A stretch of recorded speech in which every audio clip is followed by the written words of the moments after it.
Assalamualaikum warahmatullahi wabarakatuh. Perkenalkan, nama saya Nur Faizar Rosid, NIM 21101115090, semester 5.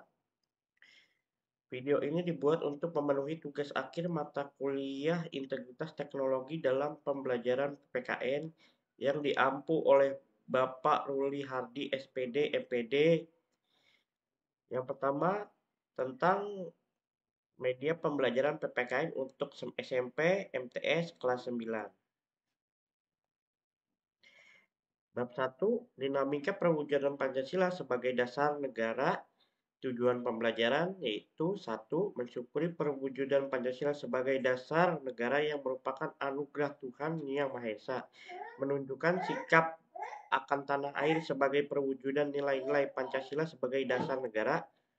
Ketiga, mengamati dinamika yang terjadi di masyarakat terlebih mengenai praktik ideal Pancasila sebagai dasar negara dan pandangan hidup bangsa. Yang keempat, merancang dan melakukan penelitian sederhana tentang peristiwa dan dinamika yang terjadi di masyarakat terkait penerapan Pancasila sebagai dasar negara dan pandangan hidup bangsa. A. Penerapan Pancasila dari masa ke masa. Pada masa awal kemerdekaan Indonesia, yaitu pada tahun 1945 sampai 1950, Pancasila mendapatkan banyak tantangan dari berbagai pihak seperti Belanda, bahkan dari masyarakat Indonesia sendiri ada yang ingin menggantikan Pancasila sebagai dasar negara. A. Penerapan Pancasila dari masa ke masa. Terdapat upaya-upaya pemberontakan terhadap NKRI di sejumlah tempat, yaitu sebagai berikut. Satu, pemberontakan PKI. Kedua, pemberontakan DI atau TII di Jawa Barat dan Jawa Tengah. Ketiga, APRA. Keempat itu Andi Ajis. Dan yang terakhir itu pemberontakan RMS. Penerapan Pancasila dari masa ke masa berdasarkan Undang-Undang 1950, Presiden berfungsi sebagai kepala negara dan menjadi bagian dari pemerintahan. Namun, tanggung jawab pemerintahan berada di tangan Perdana Menteri bersama para menterinya. Penerapan Pancasila pada periode 1950 sampai 1959 cenderung diarahkan sebagai ideologi liberal. Hal ini ternyata tidak menjamin stabilitas pemerintahan. Lanjut, yaitu terlaksananya pemilihan umum pertama di Indonesia yaitu pada tanggal 29 September 1955, terpilih 272 wakil rakyat sebagai anggota DPR. Pemilu ini juga berhasil memilih anggota-anggota lembaga konstitusi sejumlah 550 orang. Pada tahun 1950 sampai 1959 muncul sejumlah pemberontakan yang bertujuan melepaskan diri dari NKRI, yaitu sebagai berikut.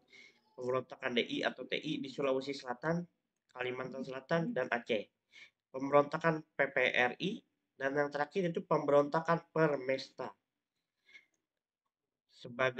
Sebagian pihak menyebut masa 1959 hingga 1966 sebagai periode demokrasi terpimpin.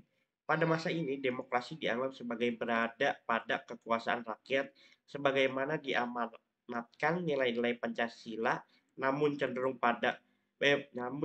berada pada kekuasaan pribadi presiden. Peristiwa pemberontakan PKI atau G30S PKI pada tanggal 30 September 1965. PKI berusaha merebut kekuasaan disertai pembunuhan 6 perwira tinggi dan seorang ajudan jenderal, yaitu Ahmad Nasution. Pada tanggal 12 Januari 1966 terjadi demonstrasi mahasiswa dan rakyat menyampaikan tuntutan dan demonstrasi tersebut dikenal sebagai 3 tuntutan hati nurani rakyat, yaitu Tritura. Adapun isi Tritura adalah sebagai berikut. Bubarkan PKI beserta ormas-ormasnya. Kedua, bubarkan kabinet Dwi Kora dari unsur-unsur PKI. Dan ketiga, turunkan harga. masa 1966 hingga 1998 disebutkan sebagai masa Orde Baru. Orde Baru diharapkan dapat melaksanakan Pancasila dan Undang-Undang NKRI tahun 1945 dengan murni dan konsekuen. Masa tahun 1998 hingga sekarang disebut sebagai masa reformasi. Pada awal masa ini, kemunduran ekonomi Indonesia dan dugaan penyelewengan terhadap Pancasila membuat mahasiswa dan masyarakat melakukan demonstrasi menuntut turunnya Presiden Soeharto. Nilai berasal dari kata Latin valere yang berarti kuat, baik, berharga. Notonagoro sebagai nilai menjadi 3 macam, yaitu sebagai berikut: nilai material, nilai vital, nilai keharmonian. Fungsi ideologi antara lain sebagai berikut: 1. Menjadi pedoman sebagai individu, masyarakat, atau bangsa untuk berpikir, melangkah, dan bertindak. Kedua, menjadi kekuatan yang mampu memberikan semangat dan motivasi bagi individu, masyarakat, dan bangsa untuk mencapai tujuan. Dan yang ketiga, menjadi upaya dalam menghadapi berbagai persoalan masyarakat dan bangsa dalam segala aspek kehidupan. Yang kedua, B. Nilai-nilai Pancasila sesuai dengan perkembangan zaman. Menurut Kailan 2005, ideologi terbuka adalah sebagai berikut: 1. Nilai dan cita-citanya tidak dipaksa dari luar. Kedua, nilai-nilai dan cita-cita digali dari kekayaan rohani, moral, dan budaya masyarakat sendiri. Ketiga, hasil musyawarah dan konsensus masyarakat. Menurut Kailan 2005, ideologi tertutup adalah sebagai berikut: 1. Bukan merupakan cita-cita yang sudah hidup dalam masyarakat. Kedua, merupakan cita-cita kelompok orang yang berdasarkan suatu program untuk merubah dan memperbarui masyarakat.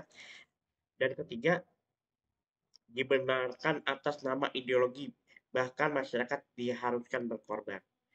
Nilai-nilai Pancasila bersifat aktual, dinamis, antisipatis, dan senantiasa mampu menyesuaikan dengan perkembangan zaman, pengetahuan, dan teknologi, disertai dengan dinamika aspirasi masyarakat. Nilai-nilai yang terkandung dalam Pancasila sebagai ideologi terbuka adalah nilai-nilai dasar, nilai instrumental, dan nilai praktis. Sebagai ideologi terbuka secara struktural, Pancasila memiliki dimensi idealistis, normatif, dan realistis. C. Perwujudan nilai-nilai Pancasila dalam berbagai bidang kehidupan. Perwujudan nilai-nilai Pancasila di bidang politik dapat dilihat dalam beberapa hal, seperti lembaga negara, hukum, dan sistem demokrasi Indonesia. Perwujudan nilai Pancasila dapat dilihat pada sistem hukum nasional yang berdasarkan Pancasila sebagai sumber dari segala hukum. Semua peraturan atau perundang-undangan yang berlaku tidak boleh bertentangan dengan nilai-nilai Pancasila. Perwujudan nilai Pancasila